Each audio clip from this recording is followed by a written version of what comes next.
여러분 안녕하십니까? 몰입초대석 김정수입니다. 몰입초대석은 몰입으로 자신의 목표를 이룬 분들의 성공 사례를 직접 듣는 시간입니다. 오늘은 게임과 인터넷 중독으로 변리사 시험에 5년간 떨어졌던 학생이 황금문 교수님의 몰입지도를 받으며 변리사 시험에도 합격하고 그 이후에 사회에 진출해서 문제의 해결사의 역할을 하고 계시는 분입니다. 게임 중독자도 몰입을 하면 인생 역전을 할 수 있다는 것을 보여주시는 그런 분입니다. 5년간의 떨어지는 과정 속에서 어떤 그 고통이 있었는지, 또 그 와중에 몰입을 어떻게 적용하셨는지 그 생생한 노하우를 나누어 주실 것입니다. 이준 변리사님을 초대하겠습니다. 환영합니다. 어서 오세요. 네, 안녕하십니까. 네, 반갑습니다. 변리사님 5년 동안 시험을 보신 거예요? 변리사님이 지금 현재 그 이력이나 이런 거를 봤을 때는 절대로 그렇게 떨어질 것 같지가 않는데 그게 5년 동안 떨어지는 게 믿어지지가 않거든요. 저도 그게 그 당시에 믿어지지가 않았었는데 1차 시험을 2번 떨어졌었고 그 다음에 이제 1차 시험 합격을 이제 3번째 만에 이제 삼수를 해서 붙었고 그 동차로서 2차 시험을 떨어지고 그 다음에 이제 그 2차 시험 다음 2차 시험에 붙었었거든요. 그러다 보니까 이제 실제 공부 시간이 5년 차가 됐었죠. 네. 그러면 변리사 시험 그렇게 합격하시고 지금은 무슨 일을 하고 있는지 좀 소개를 해주시겠어요? 네. 지금은 이제 중견 규모의 특허법인에서 이제 매니징 파트너도 하고 있고, 네. 그 다음에 제가 별도로 사업체를 하나 차려서 사업을 운영을 하고 있습니다. 예.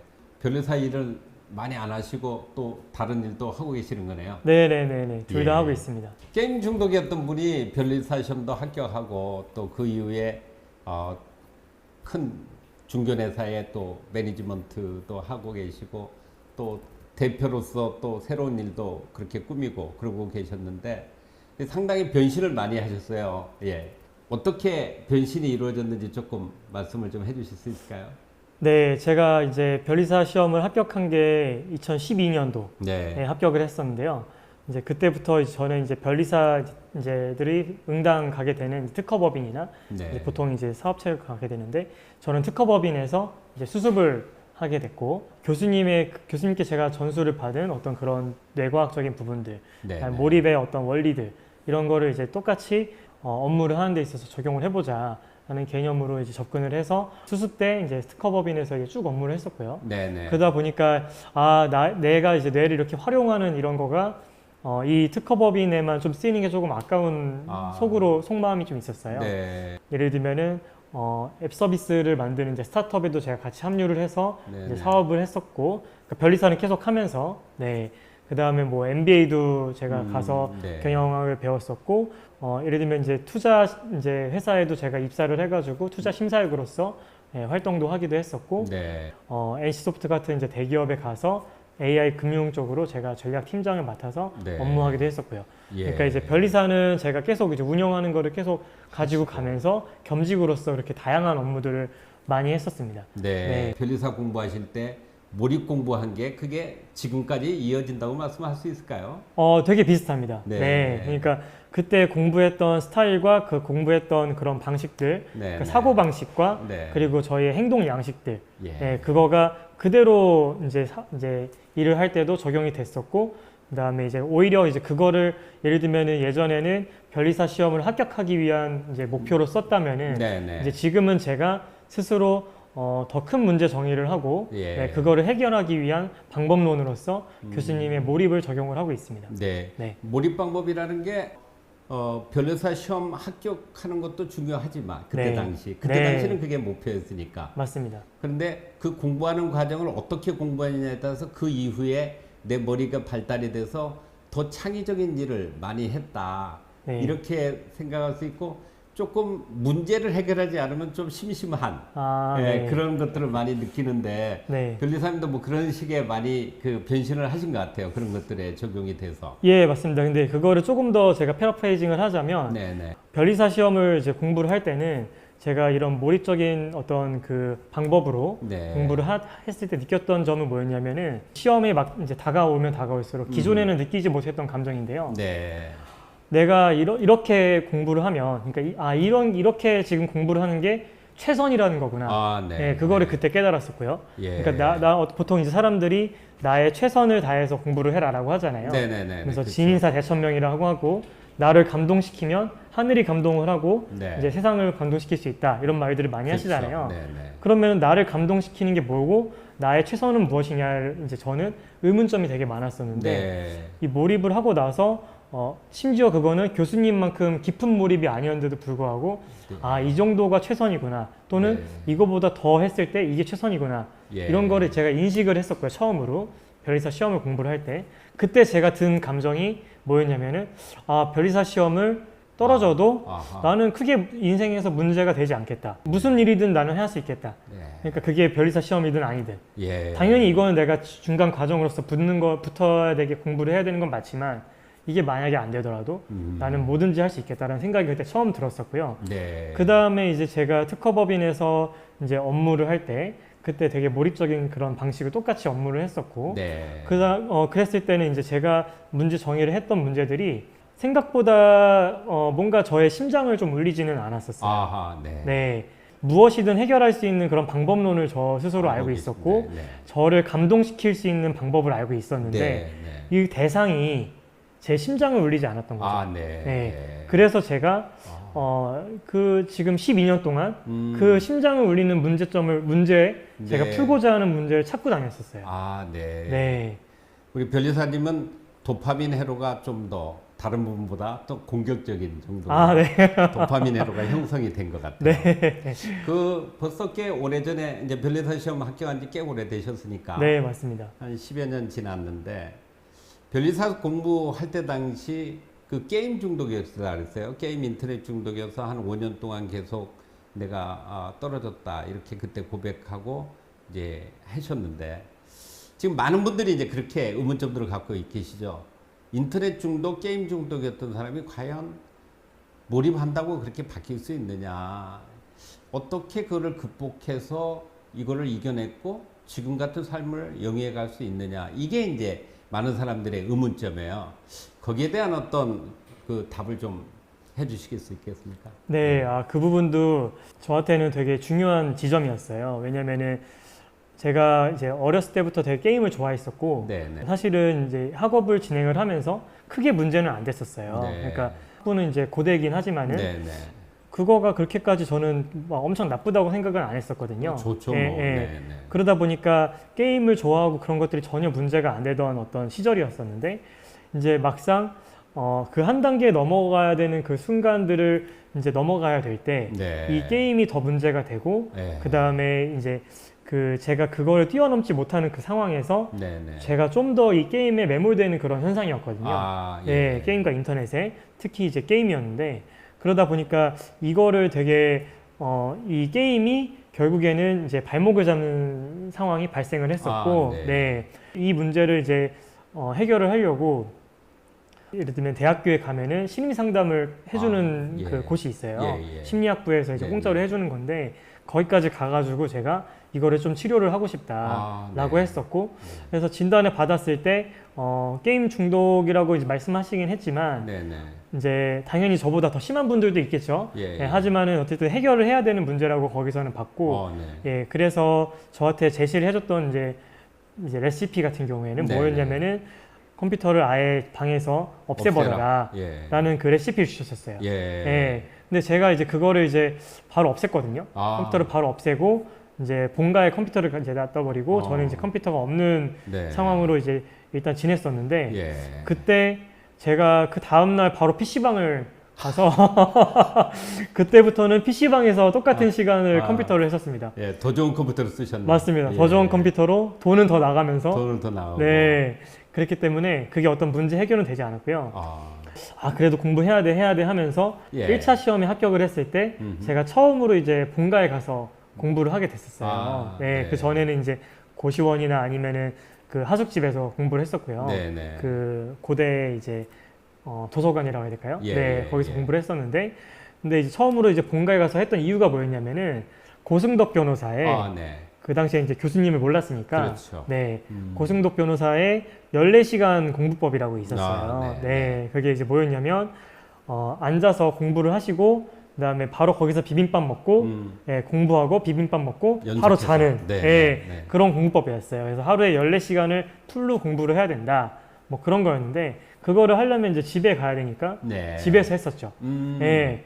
그런데 이제 제가 이거는 이제 어쩌다 어른에서도 제가 말씀드린 네, 내용인 네, 건데 집에는 이제 아주 좋은 컴퓨터가 있으니까 그렇죠. 뇌의 절반 이상은 이걸 하고 싶은 욕망으로. 마음으로 가득했던 거죠. 네. 그러니까 공부가 정말 집중이 안 되고 되게 지엽적이고 지엽적이라기보다 되게 쉘로우하고 얇고 네. 그런 공부밖에 되지 않았었고 그 다음에 이제 막 조금만 하고 나면 이게 바로 하고 싶어지니까 예.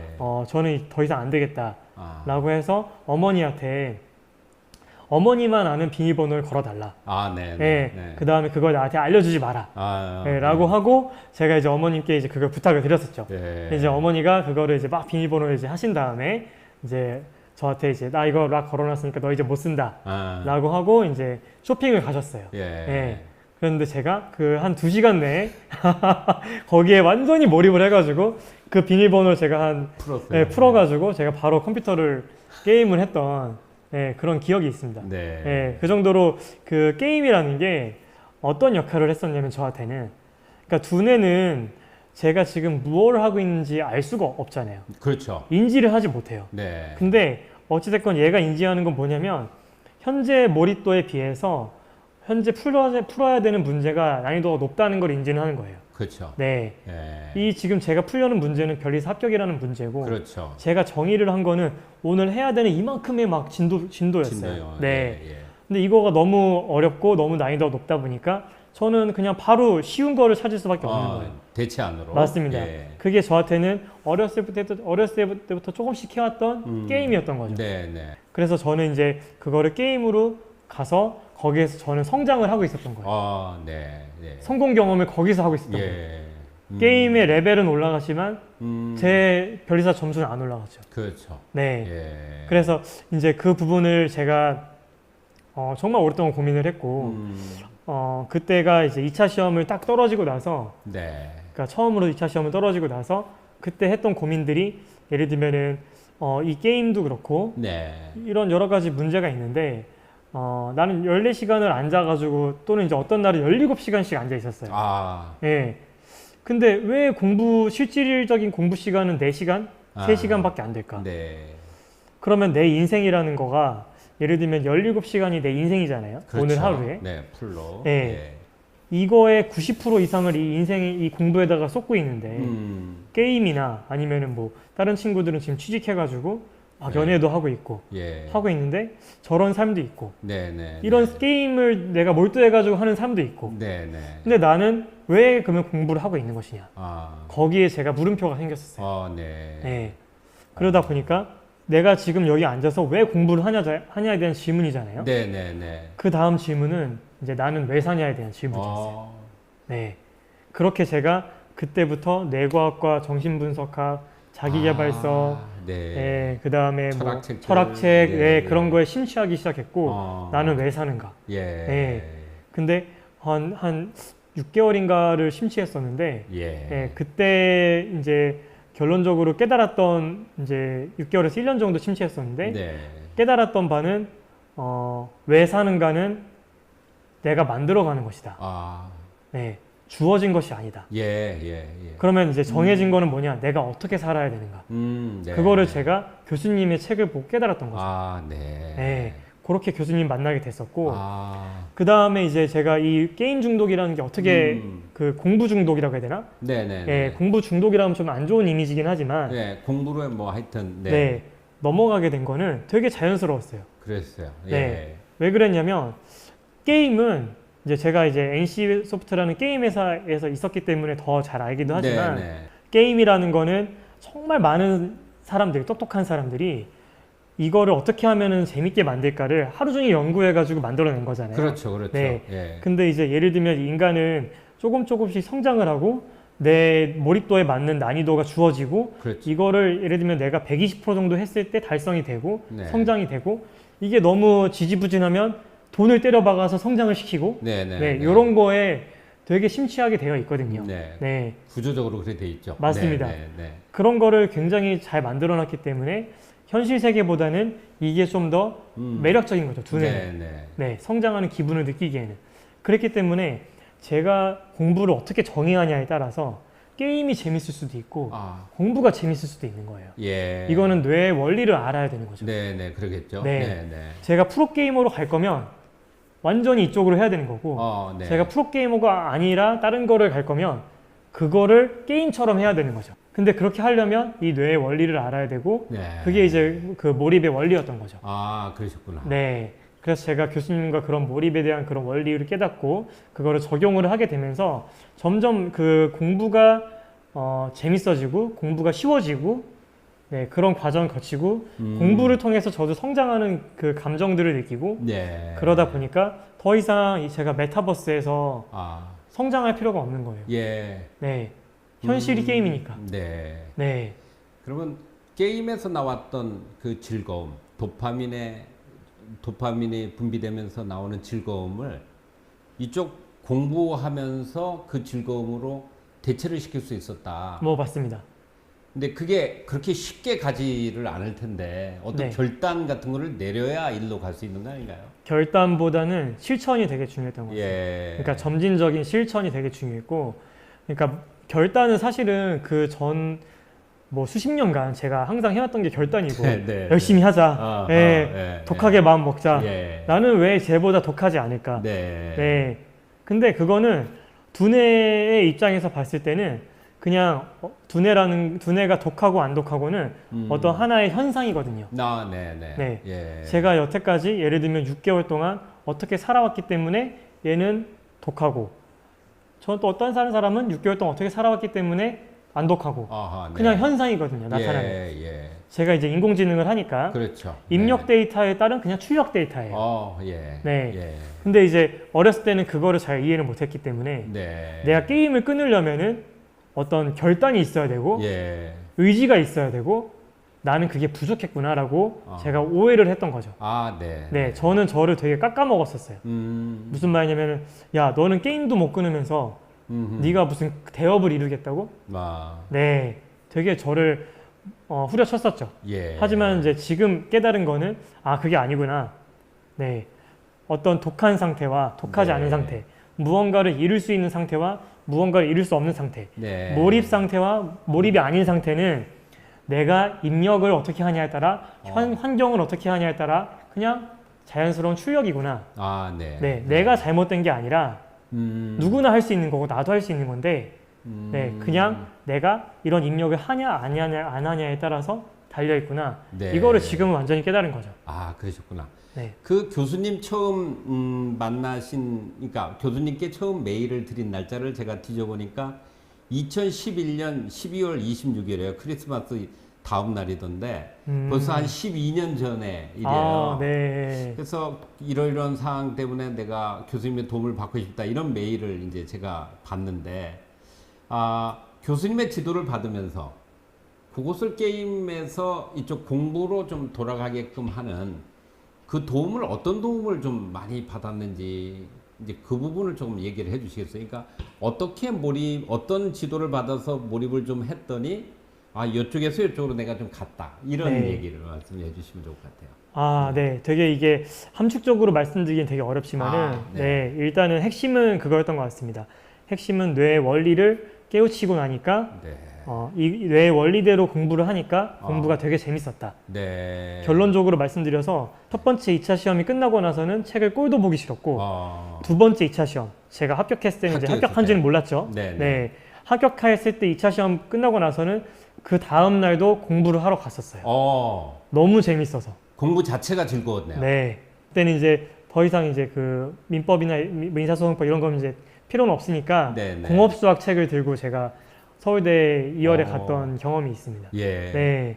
그러니까 그만큼 뭐냐면은 뇌의 원리를 깨닫고 그 원리대로 공부를 했을 때 정말 공부가 재밌었다. 게임처럼 재밌었다. 네. 우리 변리사님이 그때 당시 배우고 터득했던 뇌의 원리. 네. 그거를 조금 이야기를 해주시겠어요? 교수님께 이제 이렇게 얘기를 들으면서 뭐 이렇게 지도를 받으면서 아마 그게 깨우침이 좀 있었을 텐데. 아, 네, 맞습니다. 그 뇌의 원리를 조금 독자들한테 좀 설명을 해주시겠어요? 네.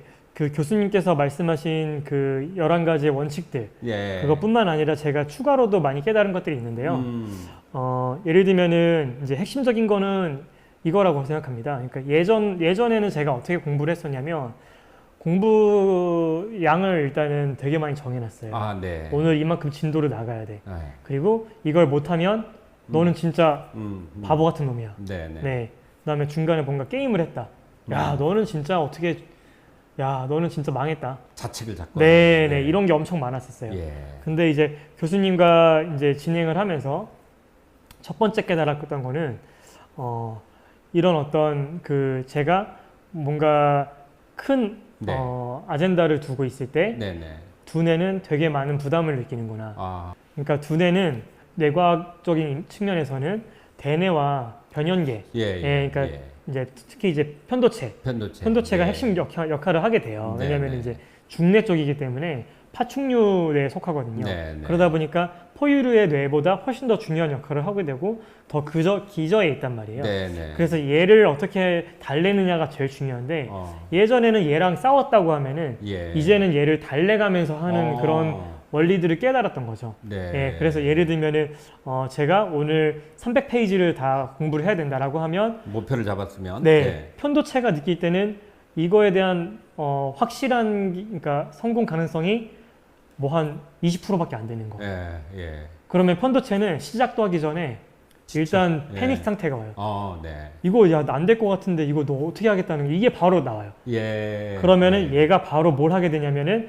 대뇌한테 이거 하지 않게 세계관을 만들어 라고 지시를 해줘요. 예. 그러면 대뇌에서는 뭘 하게 되냐면 야, 너 성공 100%인 거를 한번 해보자. 예. 게임 하고 싶지 않아? 네, 그런 식으로 자꾸 넘어갔던 거예요. 예. 그러니까 제가 자책을 하면 할수록 편도체랑 싸우면 싸울수록 대뇌는 자꾸 게임을 하고 싶었던 거죠. 네. 네, 그 다음에 그러다 보니까 이제 제가 교수님하고 할 때는 정말 그 태스크를 되게 줄였었어요. 네. 일단 이거 하나부터 해보자. 네, 내가 할 수 있는 거 이거 하나부터 해보자. 이게 교수님께서 말씀해 주신 뭐냐면은 결과가 아닌 과정에 집중해라. 네.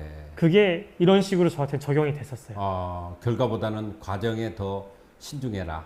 집중해라. 거기에 더 집중해라. 네, 과정에 집착해라 오히려. 네, 어떻게 보면은 변리사 시험은 합격률이 예를 들면은 1%밖에 안 되잖아요. 그렇죠. 하루 종일 그거를 생각을 하고 있으면은 돌아버리는 거예요. 네. 안 될 가능성이 너무 크잖아요. 네. 그러면은 공부를 할 수가 없어요. 왜냐하면 편도체가 되게 이제 대뇌보다는 훨씬 더 중추기 때문에 네.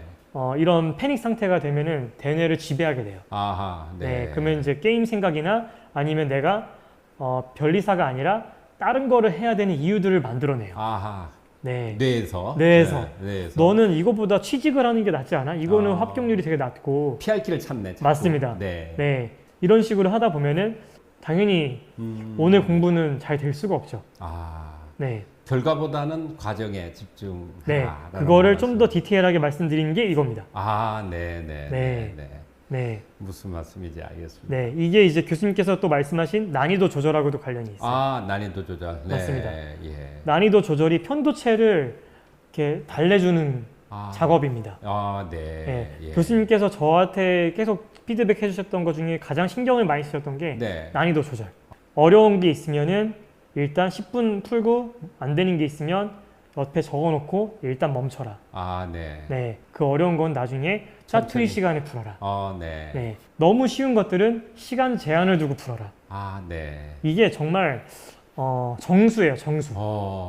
두뇌의 어떤 핵심 내용을 담고 있는 정수입니다. 예. 왜 그러냐면 우리가 몰입도가 예를 들면 100이라고 하면 100 정도 되는 문제를 풀 수가 있어요. 네. 근데 몰입도가 20이면은 100은 못 풀어요. 그렇죠. 그러면은 이제 내 몰입도가 20일 때 100의 문제를 갖다 대잖아요. 그러면은 편도체는 딱 얘기해요. 야, 이거 풀 수 있는 확률이 1%밖에 안 되는데 너 할 수 있겠어? 그럼 바로 게임 해야 되지 않겠어? 이게 바로 나와요. 네. 근데 이제 교수님께서 이럴 때는 바로 짜투리 시간에 풀어라고 했잖아요. 이걸 어디다 적어 놓은 다음에 그렇죠. 이거는 무슨 의미를 부여를 하게 되냐면 편도체 입장에서는 내가 오늘 내에 이거 공부 시간 내에 해야 되는 시간 제한이 있었는데 이제는 공짜 시간인 짜투리 시간에 하는 거야. 아. 그래서 시간이 더 이상 이제 제한이 없고 무제한이야. 어. 그래서 너는 이거 영원히 풀 수 있어. 아, 편안하게 해, 그냥. 편안하게 해. 예. 그러면 너 이거 난이도 어때? 풀 수 있을 것 같지 않아? 시간이 무제한, 편도체 입장에서 네. 시간이 무제한이면은 100% 풀 수 있지. 예. 이렇게 돼버리는 거예요. 예. 그러면 이 문제의 난이도가 확 내려가면서 몰입도가 20이어도 풀 수가 있게 돼요. 아, 네. 네. 네. 네. 난 반대로 몰입도가 100인데 20의 문제를 들이대면은 몰입도가 낮아져요. 네. 무슨 말씀? 네. 예. 이때는 시간 제한을 둬서 난이도를 100으로 올리는 거예요. 네. 네. 계속 그렇게 하면서 몰입도 조절을 적절하게 해 가면서 네. 난이도 조정과 시간 조절을 통해서 몰입도 관리를 계속 해가면서 그렇게 가신 거네요. 맞습니다. 아. 맞습니다. 그래서 이 그 몰입도를 유지하는 게 네. 가장 중요하고, 그 다음에 저는 교수님께 또 배웠던 것 중에 하나는 몰입도가 높을 때 저는 항상 오늘 공부 많이 했다. 이제 게임 한 판 해야지. 보상심리로. 맞습니다. 예. 근데 진정한 보상은 몰입을 유지하는 거라는 것을 제가 깨달았죠. 교수님이 교수님과 계속 함께. 지금도 그 말씀하시고 계시죠? 맞습니다. 예. 네, 정말 그 교수님 말씀 중에 틀린 말이 없어요. 네. 제가 어떻게 될 건지 실전을 통해서 저만의 해석으로 바꿨지만 틀린 말이 없습니다. 네. 그렇게 해가지고 저 변리사 시험에도 합격하셨어요. 그리고 그 이후에 이제 지금 12년이 지나서 보면 여러 가지 이제 변리사 일도 충실히 했지만 거기서도 뭐 굉장히 높은 연봉을 받고 굉장히 어려운 난이도 있는 것들만 주로 찾아서 했어요. 그리고 또 다른 일도 해줬고 이런데 그때 당시 몰입학습법이 이 변리사 시험 말고 현재까지 나를 성장시키는데 이렇게 도움이 됐다라고 하는 말씀, 그 말씀을 조금 나눠봐 주시겠어요? 그래야 이제 공부하시는 분들이 이 공부도 하지만 이 공부를 하고 나서 내가 내 머리를 발전시키면서 계속 이렇게 성장할 수 있을 거다 이런 느낌을 좀 받을 수 있을 것 같거든요. 네, 뭐 여러 가지 사례가 있지만 대표적인 좀 사례를 말씀을 드리면 러닝 커브라고 해야 될까요? 네. 좀 많이 빨라진 것 같고, 근데 이제 어떤 예시를 들어줄 수 있냐면 제가 변리사를 한 6년, 7년 정도 전부터는 제가 관심 있는 분야인 AI하고 블록체인 분야만 변리사 업무를 최대한 많이 하려고 했었어요. 네, 일부러 이제 다른 회사들 거는 거의 받지는 않고 여러 분야 중에 그 분야만. 이게 좀 성장 가능성도 높고 좀 어렵고 다른 사람들은 잘 접근 못하는 이 분야를 좀 파고드셨네요. 네, 맞습니다. 다른 사람들은 사실 신경 쓰진 않았고 가장 저의 좀 심장을 좀 울렸던 분야이긴 해요. 특히 이제 AI 분야, 블록체인보다도. 그런데 이제 제가 어떻게 보면은 이제 AI에 대해서 처음 배운 거는 MBA가 약간 데이터 쪽 MBA였거든요. 거기에서 처음 신경망이라는 걸 가르쳐 주면서 그때 처음 배웠었어요. 그 2015년도. 이제 알렉스넷이라는 이제 그 뉴럴네트가 처음 나온 게 그거보다 좀 더 전이니까 최근에 그러니까 인공신경망이 되게 유명해지기 시작점에 제가 그거를 이제 처음 이제 배웠었죠. 근데 그러고 나서 이거 너무 재밌다. 80년도에 신경망이 있었는데 컴퓨팅 파워 때문에 잘 안 됐다. 근데 이젠 컴퓨팅 파워가 되는데 이제 인간의 뉴럴넷과 비슷한 형태의 어떤 시퀀스로 코드가 나온다고 하면은 이게 정말 게임 체인저가 될 수 있지 않을까? 라고 생각을 했었고 그때부터 이제 거기에 되게 인투하기 시작했었는데 제가 어떻게 보면은 예를 들면은 이런 딥러닝이라든지 이런 거에 뭐 학부도 아니고 제가 뭐 수학과나 아니면 통계학과 아니면은 뭐 이과 그쪽에 하니까 저는 지구학과 지구과학과였고 그 다음에 뭐 아니면 컴퓨터 전공도 아니었고 그러다 보니까 또 물리학과도 아니고 그러니까 사실 딥러닝이라는 거를 제가 되게 알기가 어려운 부분이고 누구보다도 잘하기가 되게 어려운 분야인데 몰입이라는 거를 제가 하고 나니까 할 수가, 그러니까 내가 할 수 없다 이런 생각이 없어요. 0.1%도 안 되는 거예요. 그냥 제가 의미 있다고 생각하면 그냥 하는 거예요. 맞습니다. 그때부터 공부하는 거고. 맞아요. 전공이 아니더라도 파고들게 되고. 맞아요. 그래서 제가 예를 들면 그때부터 했던 비즈니스가 뭐였냐면 기업인데 인공지능을 이제 하고 싶은데 하지 못하는 기업들이 되게 많아요. 그런 기업들한테 컨설팅 해주고 인공지능 아키텍처를 제시를 해주고 이런 식으로 인공지능을 당신의 회사에 이제 만들 수가 있다 네. 보여드리고 그거 가지고 이제 특허도 만들어서 이제 보내드리고 네, 예. 그다음에 이제 개발도 이런 식으로 하시면 좋다 이런 컨설팅 비즈니스를 했었어요. 예. 네, 그래서 예를 들면 뭐 현대건설이라든지 뭐 아니면은 뭐 스타일쉐어라든지 뭐 그런 스타트업들도 있고 네네. 그런 이제 대기업이나 이런 스타트업들한테 그런 걸 제시를 해주면서 정말 빠르게 성장을 했죠. 언제까지 이제 내가 해야겠다라는 걸 이제 있잖아요. 그러면은 네. 3일 정도를 이 아키텍처만 완전히 몰두를 하는 몰입을 거예요. 하고. 네. 예. 그러면 이제 처음에는 정말 어려웠어요. 막막한 상태. 네, 처음에 네. 정말 어려웠고 처음에는 또 이 3일 동안 했던 결과물도 조금 수준이 낮았던 것 같아요. 그렇죠. 제 경험상으로는. 근데 그게 지금 이제 한 뭐 5년, 6년, 7년 되니까 정말 구체화되고. 예, 아주 정말 예를 들면은 상세하게. 예. 네. 뭐 박사학위 분들이 봐도 대화가 될 정도의 그런 아키텍처들이 나오고 예. 네. 거기에서 되게 디테일한 또 아이디어들이 나오고 네. 네. 그러니까 그런 것들이 저는 어떤 이런 딥러닝의 학위 자체가 없는데도 불구하고 네. 그렇게 할 수 있게 만들어 준 거죠. 배워서 아는 게 아니라 필요하면 배우는 네. 이런 과정을 몰입을 통해서 하신 분들 다 이제 그렇게 하시거든요. 지금 네. 수학 문제 어린아이들 수학 문제 풀어도 그냥 답을 안 보고 내 머리로 끝까지 풀면 그 사람 입장에서는 이제 지식의 최전선에서 한 발짝 나가는 입장이고 연구하는 입장이니까. 맞습니다. 그러니까 그때 당시 공부했던 게 이제 그런 식으로 역할을 하면서 뭐 어려운 인공지능 분야와 이런 분야까지도 다 섭렵하게 되고 또 그쪽으로 또 직접 비즈니스도 하시고 맞습니다. 변리사 업무도 그런 어려운 쪽의 업무 중심으로 또 일을 하시고 맞습니다. 이런 공격적인 일을 하셨어요. 네, 맞습니다. 그래서 결국에 이제 그렇게 AI에 되게 이제 몰두를 하게 됐던 게 네. 예를 들면 이제 NC 그 AI 팀에 가게 된 것도 예. 제가 그거 역할이 있었던 거고 예. 그다음에 나와서 제가 AI 관련 비즈니스를 하게 된 것도 네, 그런 역할이 있었던 것 같습니다. 아, 그러시구나. 이 방송을 보시는 분들에게 꼭 이 말씀을 드리고 싶어요. 몰입 방법의 학습법은 당장 눈앞의 시험 이것도 중요하지만 합격하고 난 이후에 능력이 배가 된다. 이걸 우리 변리사님을 통해서 배우고 있는 것 같습니다.